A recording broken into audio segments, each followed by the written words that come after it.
ఇప్పుడు 42% ఇస్తాం పార్టీ పరంగా అంటే 42% ఇస్తారు. దానివల్ల 4 to 6% తగ్గుతుంది మన యొక్క బీసీల యొక్క ఏది వాళ్ళ పోటీ చేసి గెలిచేటువంటి అభ్యర్థుల సంఖ్య తగ్గుతుంది. సో ఇది కావాల్సుకొని ఒక లిమిటేషన్ పెట్టే ఒక ప్రయత్నం చేస్తున్నట్టుగా కనబడుతోంది. బీసీలను మోసం చేసే ప్రయత్నమే. ఎందుకంటే గతంలో కేసీఆర్ గవర్నమెంట్లో ఉన్నప్పుడు రిజర్వేషన్ ఉన్నా లేకున్నా బీసీలు 46% నుంచి 45% ఎంపీటీసీలుగా, జెడ్పీటీసీలుగా, సర్పంచ్లుగా, కౌన్సిలర్లుగా, కార్పొరేటర్లుగా గెలిచినటువంటి సందర్భాలు ఉన్నాయి.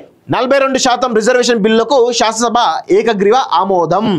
సో శాసనసభలో దామోదర రాజసింహ, తుమ్మల, శ్రీధర్ బాబు, బట్టి ఆదిశ్రీనివాస్ అంటూ చూస్తాను. బీసీలకు మంచి జరిగే సమయం వచ్చింది.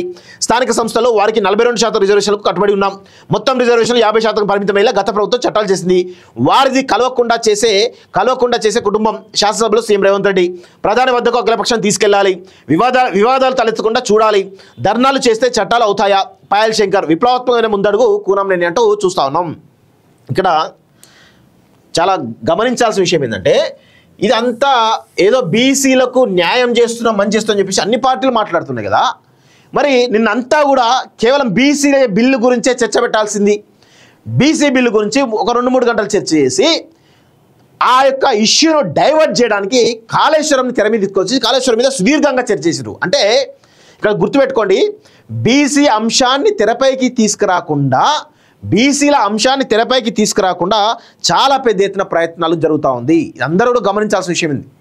బీసీల అంశాన్ని తెరపైకి తీసుకురాకుండా ఈరోజు దాన్ని తొక్కి పెట్టేందుకు కాళేశ్వరం కమిషన్ మీద చర్చ చేయడం జరిగింది అని చాలా స్పష్టంగా మనకు అర్థమవుతోంది. ఇది అందరూ గమనించాలి.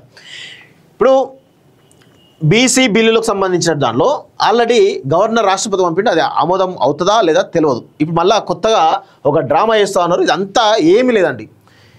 ఇవన్నీ కావు, కోర్టులలో నిలబడవు, ఏవి కావు. ఇదంతా బీసీలకు సంబంధించిన అంశంలో న్యాయస్థానాల్లో అన్నీ కూడా వీగిపోతాయి.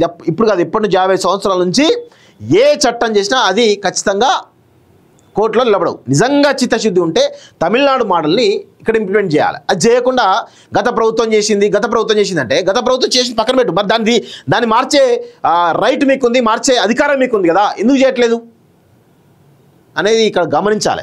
సో ఇక్కడ చాలా స్పష్టంగా గుర్తుపెట్టుకోవాల్సిన ఏంటంటే తెలంగాణలో స్థానిక సంస్థల ఎన్నికల్లో 50% రిజర్వేషన్ పరిమితి నిబంధన ఎత్తివేస్తూ బీసీ రిజర్వేషన్లు 42% పెంచేందుకు ఉద్దేశించిన పురపాలక చట్ట సవరణ, పంచాయతీరాజ్ చట్ట సవరణ బిల్లులకు రాష్ట్ర శాసనసభ ఆదివారం ఏకగ్రీవంగా ఆమోదం తెలిపింది. వీటితో పాటు మరో 3 బిల్లులను సభ ఆమోదించింది.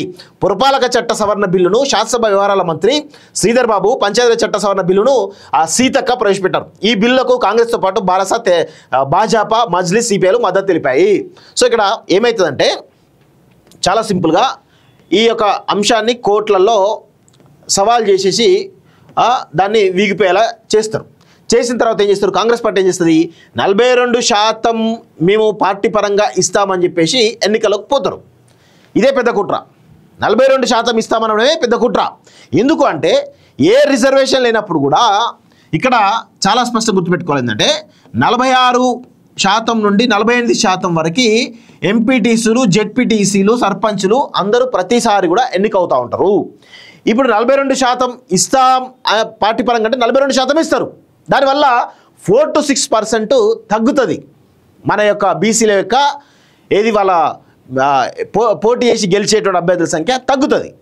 సో ఇది కావాల్సుకొని ఒక లిమిటేషన్ పెట్టే ఒక ప్రయత్నం చేస్తున్నట్టుగా కనబడుతోంది. బీసీలను మోసం చేసే ప్రయత్నమే. ఎందుకంటే గతంలో కేసీఆర్ గవర్నమెంట్లో ఉన్నప్పుడు రిజర్వేషన్ ఉన్నా లేకున్నా బీసీలు 46% నుంచి 45% ఎంపీటీసీలుగా, జెడ్పీటీసీలుగా, సర్పంచ్లుగా, కౌన్సిలర్లుగా, కార్పొరేటర్లుగా గెలిచినటువంటి సందర్భాలు ఉన్నాయి.